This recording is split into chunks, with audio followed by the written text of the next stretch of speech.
New update last year, boyfriend 33M quit his job without telling me and now he refused to look for another job. I'm 31F tired of paying for everything. My boyfriend 33M quit his job last year without telling me. I only found out 2 days before the rent was due. We split everything 50-50 when I asked him for his part of the rent.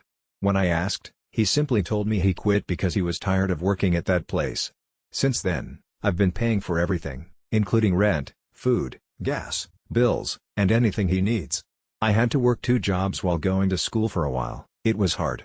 But I finally finished school couple months ago and I found my dream job. I make enough to live comfortably, even take care of my boyfriend and still have money for saving. However, I still want him to get a job to support himself because I think as an adult, he needs a job. But I feel like he relies on me too much and he thinks since my job pays well, he doesn't have any reason to work. He always says things like you make good money now so maybe you could buy me my dream car or you should open a business for me to run. It bothers me a lot. I don't mind supporting my partner financially if there's a legit reason that prevent him from working, but it's not the case. He spends most of his time playing games, meeting up with friends, or just at home watching movies. I still have to do all the chores and take care of our dogs. His family thinks that he's been working to take care of me so that I can finish school, which is not true. Now they think I was able to finish school and got a good job all because of him. I don't even want to explain to them. I just want him to get a job and have a future. When I tried to talk to him, he told me I'm not supportive and now that I have a good job, I look down on him. What should I do? Is it even worth it to try to talk some sense into him? I don't want to start dating at this age, but I feel like I can't keep doing this.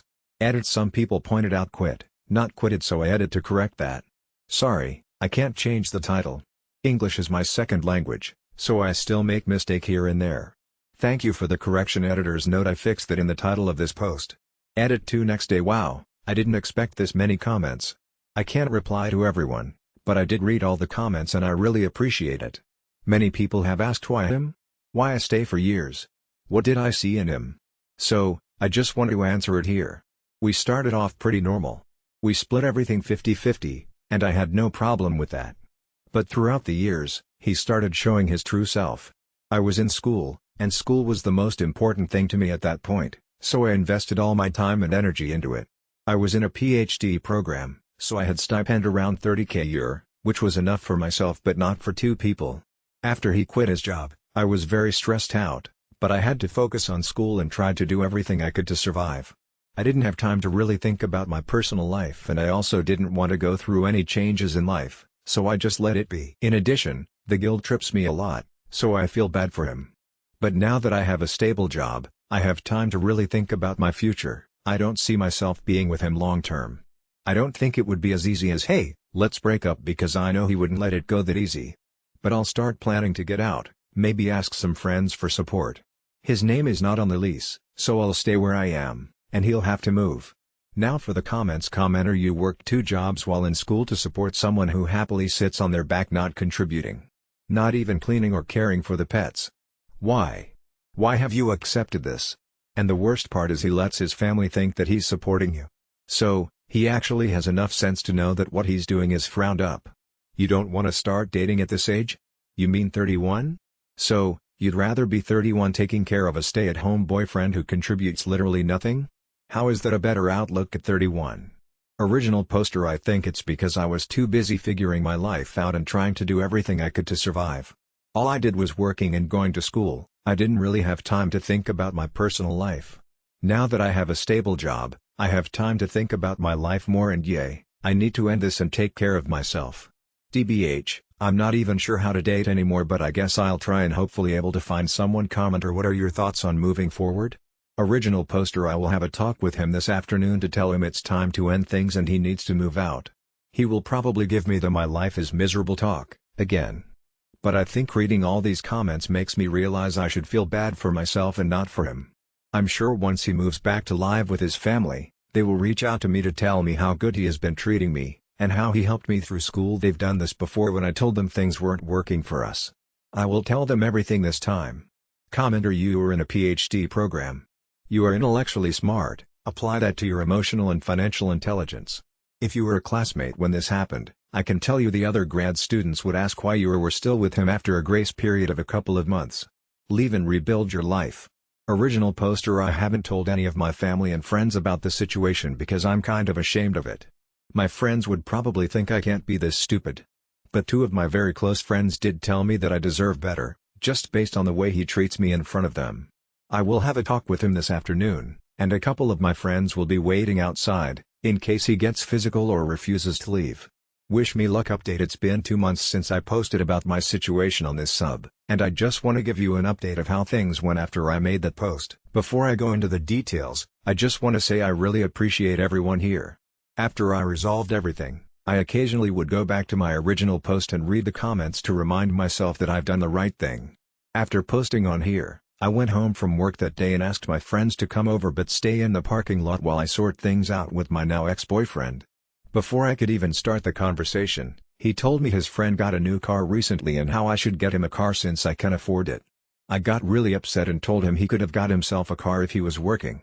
I told him how stressful it has been for me with him not working and fully relying on me. He started the "my life is already miserable and you're not being supportive" talk. I was sick of it. So, I said I wanted to end things here and he needs to move out ASAP. As expected, he got upset and threw a tantrum.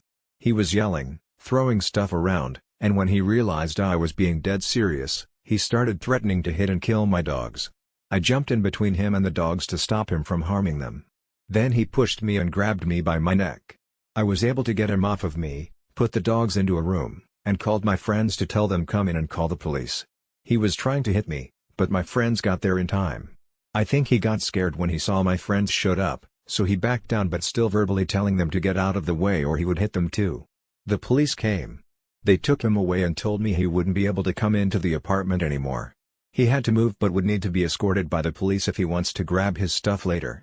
It was a horrible experience, but it showed me that I've done the right thing. I thought that was the end of everything. But his auntie called me when she found out, and tried to gaslight me saying that he didn't do anything wrong, and I was just upset so I called the police. I told myself that I no longer have to deal with this bullshit, so I told her to leave me alone and hung up. His family would continue to harass me but stopped when I threatened to report to the police. I continue to pay the rent and bills like how I've always been doing. The only thing that have changed is I'm now so much happier. I'm the happiest I've ever been in years. I just got a promotion last week. I've been spending time enjoying life with the extra money I have since I no longer having to pay for his expenses. As for my ex, he's moved in with his aunt. I got a protection order, so we are not in contact at all. Now for the comments. Commenter: I wish you well. Original poster. You've done well. Original poster responds: thank you. It feels great to wake up in the morning and don't have to worry about what kind of crap is he going to give me today. And the extra saving that I have since I'm not longer financially responsible for a full-grown adult. Thank you. I've realized that all the uncertainties that I had before really don't mean anything. My life is only getting better, and I've received all the support I need from friends and family and people on Reddit too. Commenter: how long were you in that relationship? Original poster: I was in that relationship for 8 years. Commenter: I hope you changed the locks. And why didn't you tell his family about his refusal to work? I hate that they think of him as the victim now, and that you used him to finance your studies and then dropped him. Original poster: I haven't mentioned this, but his family is the type of people who it doesn't matter what he does, he's always right to them. I knew even if I tell them that he refused to work, his family will still defend him and make excuses for his behavior. It has happened with other things before.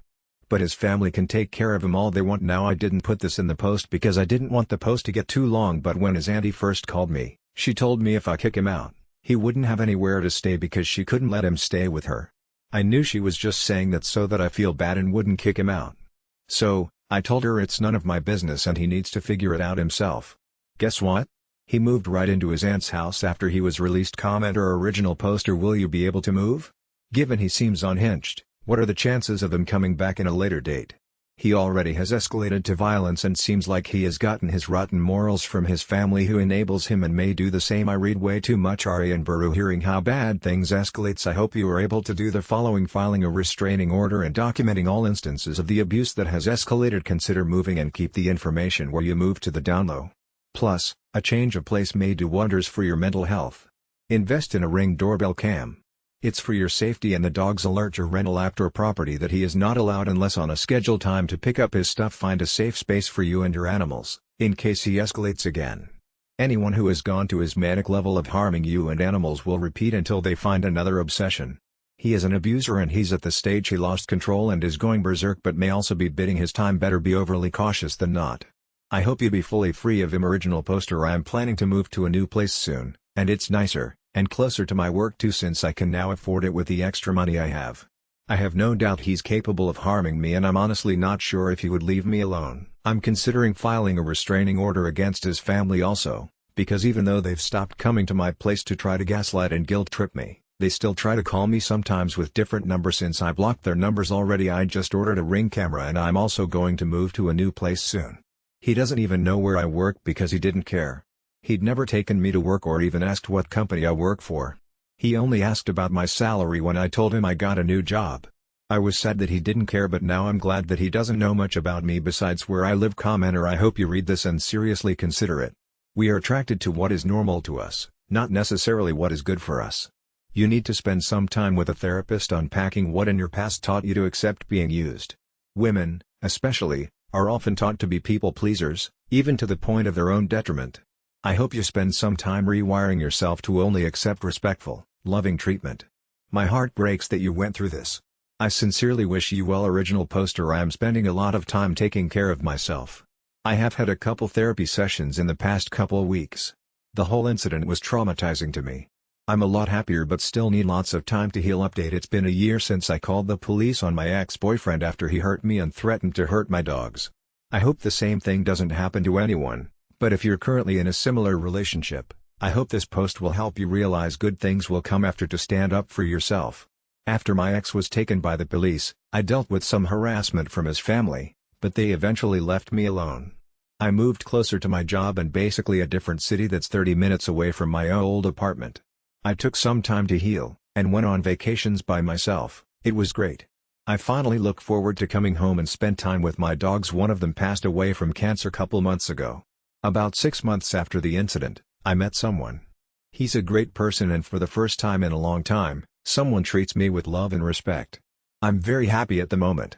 I've learned to set boundaries and expectations early on to avoid being in the same situation again. Now to my ex's case. Yesterday, I got a call from the prosecutor office. To be honest, I totally forgot about the case, and I thought there's nothing else to follow up on. But they called to inform me that they'll be pressing charges and asked if I would be okay to testify. I said yes. It'll be hard for me to go to court and talk about the incident if he's right there, because even though I've completely moved on with my life, I can still feel the fear when I heard about the case. I'm somewhat still traumatized by the whole thing. But I think he needs to be responsible for his actions, especially after his auntie tried to defend his actions by blaming me. It really sucks that I have to go through all of that to end a toxic and abusive relationship, but I got out somewhat safely and I can't imagine what my life would be if I stayed. It was a hard time, but it's worth it. Things are definitely better, and I'm surrounded by people who truly love me and appreciate me. Simple and little things in life truly make me happy. Like how my boyfriend got me bubble tea and prepared dinner for me when I had a hard day at work last week. I can't believe just more than a year ago, I thought a day without an argument was already a good day. Now for the comments. Commenter. Good for you leaving that toxic situation. The exact thing happened to me last year as well. I was in a relationship with a toxic ex, and I finally stood up for myself and ended the relationship. We had to love together until we figured out the living situation since unfortunately both our names were on the lease. The way I got out was by calling the police after he swung a sound bar at me. I'm still traumatized about it to this day. I'm in therapy for the things he did and said to me. He pleaded guilty, which I'm so glad that this nightmarish chapter can finally be over. Original poster. I'm glad you were able to get out before things got worse. It's a very traumatizing experience, but therapy does help. I hope you have a good support system and are around people who cares about you and understand your experience. Commenter. You may want to reach out to the victim advocate and see if the prosecutor's office or anyone else affiliated with the court has an emotional support dog that you can have with you when you testify. I was pleasantly surprised that a small county near me had that for a person I work with when she had to testify against a family member. It helped her feel calmer and more protected going into testifying.